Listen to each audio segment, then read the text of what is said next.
Vamos, arriba. Hop.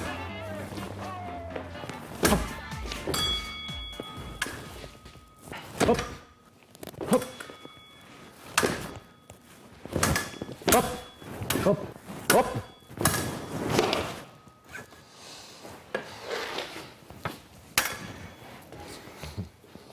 Gracias, ganaste.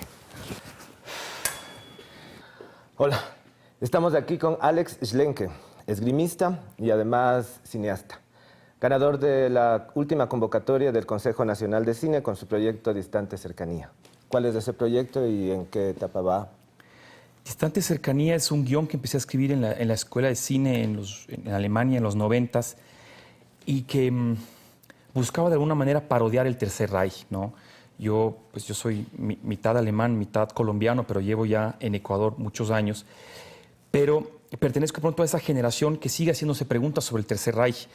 Y casi siempre las representaciones de ese periodo histórico son sumamente serias y trágicas, y no es para menos. Pero en algún momento sentía la necesidad de plantear que había otra posibilidad de aproximarse a eso, y era desde la parodia histórica.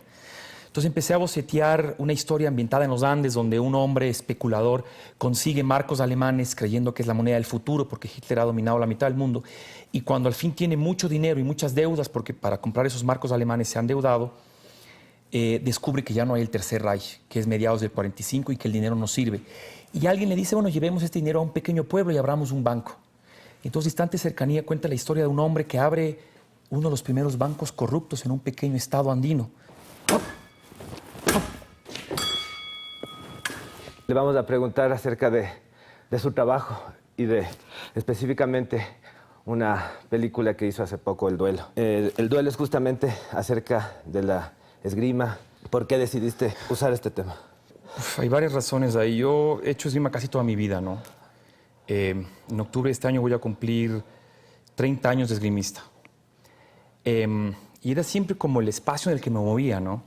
Pero por otro lado también tenía mis proyectos artísticos, había estudiado artes visuales, cine, había hecho algunas cosas. Entonces mi vida era como una suerte de dos caras, ¿no? Hasta las 4 de la tarde me dedicaba a las artes visuales y a partir de las 4 hasta las 8 daba clases de esgrima. Y un día un tutor que tenía en la escuela de cine me dijo, pero tienes una sala de esgrima, tienes una academia de esgrima, ¿por qué no haces una película ahí? Fue como surgiendo este proyecto de adaptar ciertos guiones de cortometrajes que yo tenía a ese espacio. Pongamos que la esgrima es como el telón de fondo, es como el lugar donde transitan estos personajes, ¿no? Y nace como un proyecto experimental, no nace como una película pensada para las audiencias o pensada directamente para la distribución, sino como un ejercicio.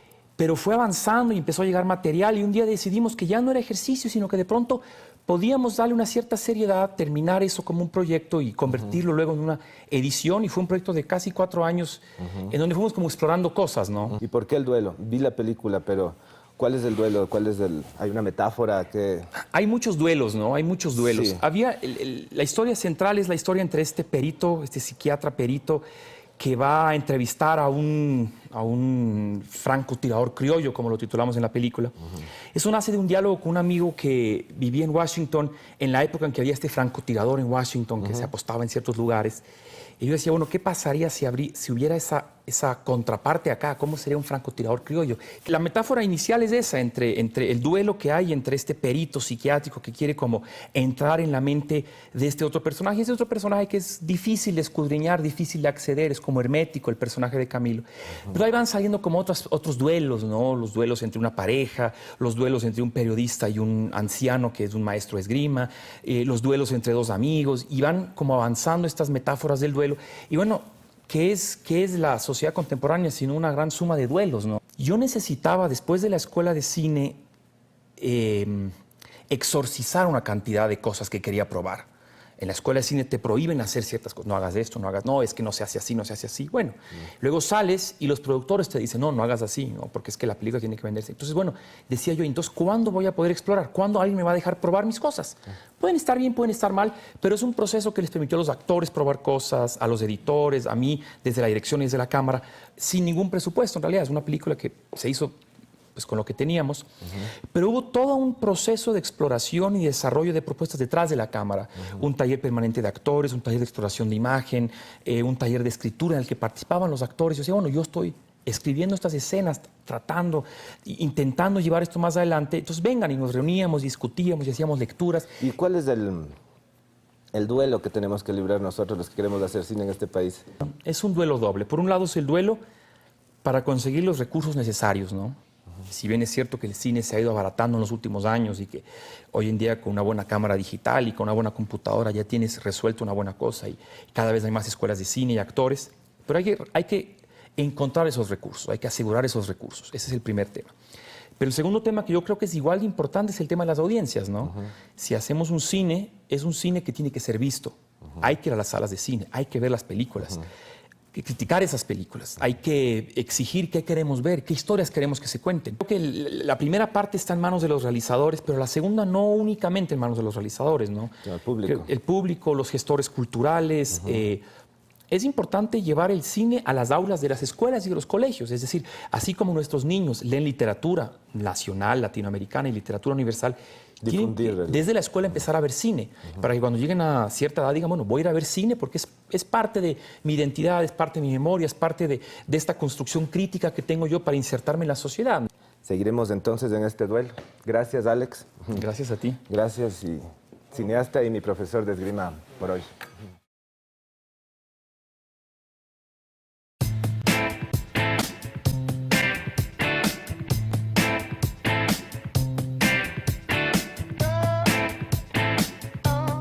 El duelo, dirigido por Alex Schlenker, es un ejercicio cinematográfico que nos lleva a explorar distintos lenguajes, innovadoras puestas en escena y elementos visuales que no habíamos visto hasta entonces en lo que formalmente se puede llamar una película.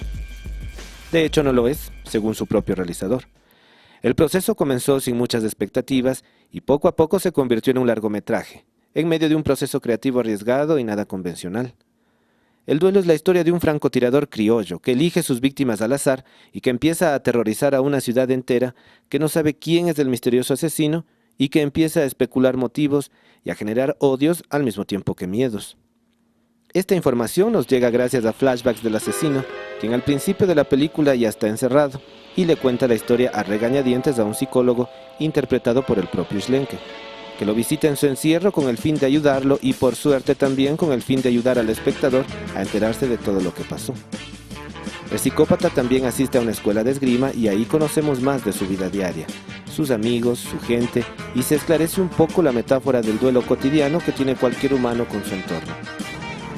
La esgrima como tal es un deporte del que en nuestro medio no se sabe mucho. No se difunde el trabajo de una federación como tal y no sabemos casi nada de qué tipo de personas lo practican, en dónde o cómo es el ritual de una práctica tan llena de historia y estrategia. Debido a eso, las escenas de los entrenamientos nos enriquecen visual e informativamente en muchos aspectos, porque un duelo con espadas en una película que no está ambientada, simplemente no nos lo esperamos. Aparte de los personajes principales, este ejercicio cuenta con un despliegue ambicioso de personajes secundarios y extras, con acciones específicas y todos con la misma responsabilidad de cualquier actor, es decir, hacerlo creíble. Sin embargo, hay muchos que, por ejemplo, en su afán de burlarse de la crónica roja y de la prensa rosa de este país, caen en un cliché facilista que no aporta mucho ni al humor ni a la intención de denuncia que quisieron darle. Hay honrosas excepciones, pero desgraciadamente se pierden en un crisol de malos ejemplos. Debido a eso, el tema central no se une con fuerza a las otras historias, como la que nos cuenta el pasado del instructor, o la vida del amigo del protagonista, o la relación caótica que tiene con su enamorada, la que en realidad podría ser el detonante del por qué el asesino asesina. El uso del blanco y negro es un riesgo digno de encomio, así como el grano que aporta el Super 8 milímetros y la mezcla sorpresiva de color en determinados momentos, a veces demasiado cercano al pop o al videoarte, y a veces interesante y nostálgico como en las escenas del duelo en la playa. Metáfora de una pugna eterna, el duelo habla de traición, de patologías, de podredumbre social y mediática, pero sobre todo habla de unas enormes ganas de hacer películas.